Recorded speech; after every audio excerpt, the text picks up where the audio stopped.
आप सभी को मेरा नमस्कार। तो जैसा कि मैंने आपको अपनी पिछली वीडियो में बताया था कि जो हमें पहले पंडित के रूप में दिख रहे थे, हमारे पितर बन के जो आए थे, उन्होंने अपने दोनों भाइयों को भी रुद्राक्ष के अंदर बुला लिया था और फिर उन्होंने उन्हें भी कह दिया था कि वह भी बाहर आकर फिर मेरे बेटे से कन्वर्सेशन करने लग गए थे। तो उन्होंने तांबे की अंगूठी मंगाई थी और कहा था कि इसे एक रात डब्बे में रखे रहने देना और उसके बाद इसे अगले दिन पहन लेना, तो इससे तुम्हारा जो काम है, बिजनेस है, वो अच्छा चलने लग जाएगा। लेकिन उन अंगूठियों को अगले दिन उन्होंने ये दोनों अंगूठियाँ, मेरे बेटे ने और मेरे हस्बैंड ने दोनों ने धारण कर ली, लेकिन उसके भी कई दिन बाद तक हमें कोई रेस्पॉन्स नहीं मिला। तो हमने उनसे फिर पूछा तो उन्होंने कहा कि मैंने तांबे की नहीं, चांदी की अंगूठी कही थी और साथ में सूर्य यंत्र भी लेके आना, क्योंकि उन चांदी की अंगूठियों को मैं सूर्य यंत्र से कनेक्ट करूँगा और वह सूर्य यंत्र आपको छत पे रखने हैं, किसी प्लास्टिक के डिब्बे में रखकर, ट्रांसपेरेंट्स में, जिससे कि सूरज की किरणें उन तक पहुँचे और उनसे जो होगी वह चांदी की अंगूठियाँ कनेक्ट होंगी और फिर आपके जो बिजनेस है और आपके बेटे का जो स्वास्थ्य है या उसकी जो लाइफ है उसमें प्रोग्रेस होगी। तो हमने फिर वैसा ही किया, हमने चांदी की अंगूठी मंगाई और उसे फिर जैसे उन्होंने कहा था सूर्य यंत्र छत पे रखने को, हमने वो छत पे रखे और मेरे पति ने और मेरे बेटे ने चांदी की अंगूठी धारण की। वह भी उन्होंने एक रात के लिए सिद्ध करी थी या जैसे भी उन्होंने रखने को कहा था, हमने तो वही किया था। उन्होंने कहा था कि मैंने इसमें मंत्र डाल दिए हैं। उसके बाद उन्होंने कहा था कि अब इन अंगूठियों को पहन लेना, उसके बाद भी मैं मंत्र पढ़ता रहूँगा तो इनमें और शक्तियाँ प्रवाहित होती रहेंगी और आपको वह आभास भी होगा। जब जैसे जैसे शक्तियाँ इन अंगूठियों में जाएंगी आपको आभास होगा। मेरे पति को तो उसका कुछ आभास नहीं हुआ। हाँ, मेरे बेटे को 2-3 बार अपनी उंगली में करंट साफ फील हुआ। तो एक बार तो उसने बल्कि अंगूठी निकालने की भी सोची, लेकिन उन्होंने मना कर दिया। बोले इस अंगूठी को निकालो मत, इसको उल्टा करके पहन लो। जिस तरह से तुमने पहन रखी है उसके अपोजिट साइड से पहन लो। तो मेरे बेटे ने ऐसा किया तो उसको कुछ रिलैक्स मिला। तो उसके बाद उसने कहा कि मेरे पापा को तो इसका कुछ एक्सपीरियंस नहीं हुआ अंगूठी पहनने के बाद भी। तो बोले कि हो सकता है तुम्हारे पापा बड़े हैं तो उनके शरीर में ये ना हो पाया हो, लेकिन मैंने शक्तियाँ डाल दी हैं।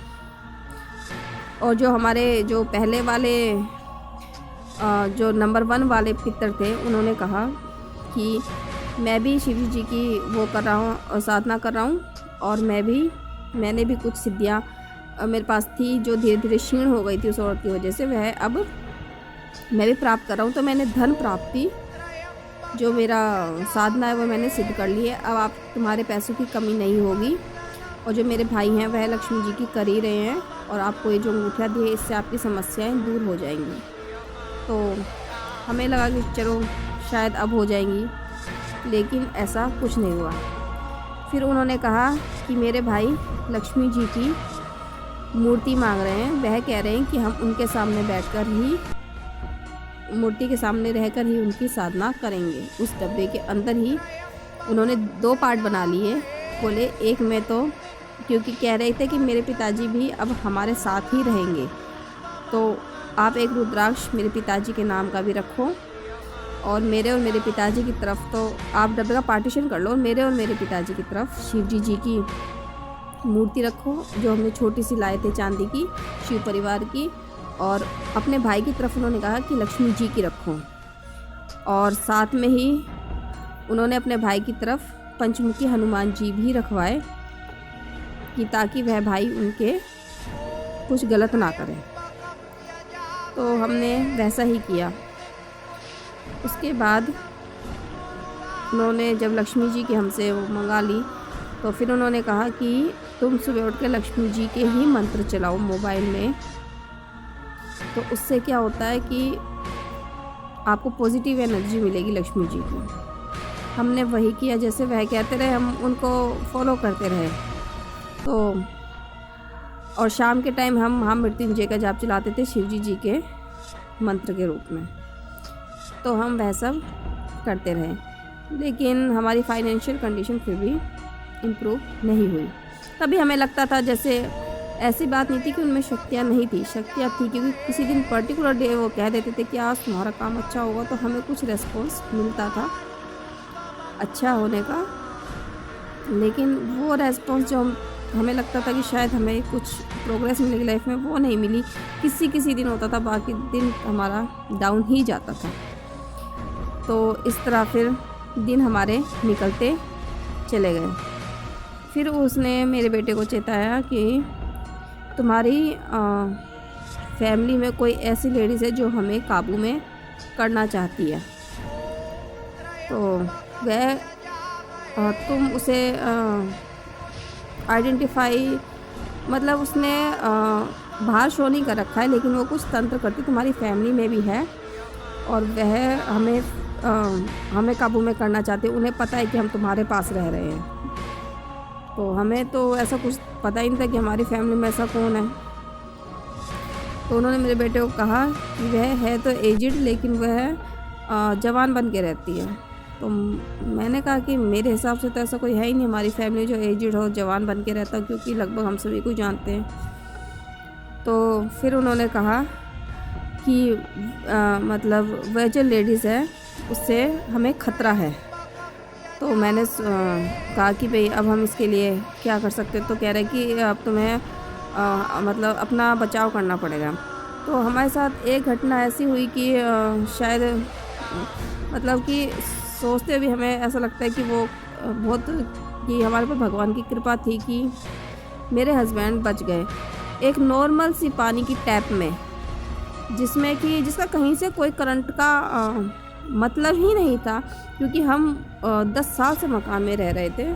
तो हमें उस मकान में कोई दिक्कत ही नहीं थी कि कभी उसमें करंट आया। उसमें इतनी तेज़ पावर का करंट आया कि मेरे हस्बैंड की जान जाते जाते बची।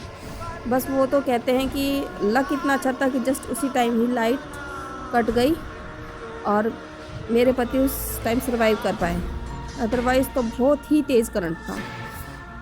तो उन्होंने कहा कि ऐसी, तब उन्होंने बोला कि यह सब इसी वजह से ही हो रहा है कि वह औरत हमें अपने काबू में करना चाहती है, और उन्हें पता है कि हम तुम्हारे पास है, इसलिए वह तुम्हें परेशान कर रही है या तुम्हारे ऊपर ख़तरा बन के आ रही है। उसके बाद फिर हमने सोचा कि अब हम क्या करें। तो फिर हमने सोचा कि चलो हम काली माँ के मंदिर में जाके प्रार्थना करेंगे। तो हम काली माता के मंदिर में गए, हमने प्रसाद चढ़ाया और उससे बचाव के लिए अपने उनसे माता से हमने प्रार्थना की, अपने पितरों की, जो हमारे पितर रूप में हमें दिख रहे थे, उनकी रक्षा के लिए और मतलब अपनी रक्षा के लिए भी। तो जैसे ही हम प्रसाद चढ़ा के बाहर आए तो हम थोड़ी ही हमारी रास्ते में हमारी गाड़ी ख़राब हो गई।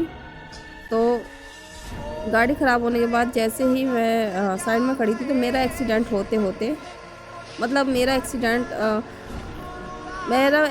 हो ही गया था। बस ये सोच लीजिए कि मैं बच गई किसी तरह, मेरी टक्कर लग चुकी थी। पर एक तरह से सौभाग्य ही था हमारा कि हम बच गए।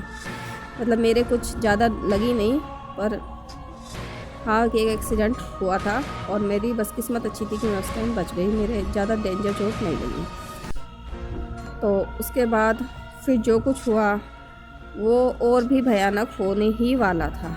हमारे साथ और क्या क्या भयानक हुआ और क्या क्या खेल खेला, अगर मैं आपको बताऊं तो शायद ये विश्वास करना भी मुश्किल होगा, लेकिन ये बिल्कुल सच है जो हमारे साथ हो रहा था। एक एक बात बिल्कुल सच है। तो अब आप आगे का जानने के लिए फिर मैं अपने नेक्स्ट वीडियो में आपको बताऊंगी कि आगे हमारे साथ क्या हुआ। तो आप इसको सब्सक्राइब करें और बेल आइकन को प्रेस करें, कमेंट करें, और अगर कोई आपको बात जाननी हो तो फिर अगले वीडियो के लिए वेट करें। Till then bye.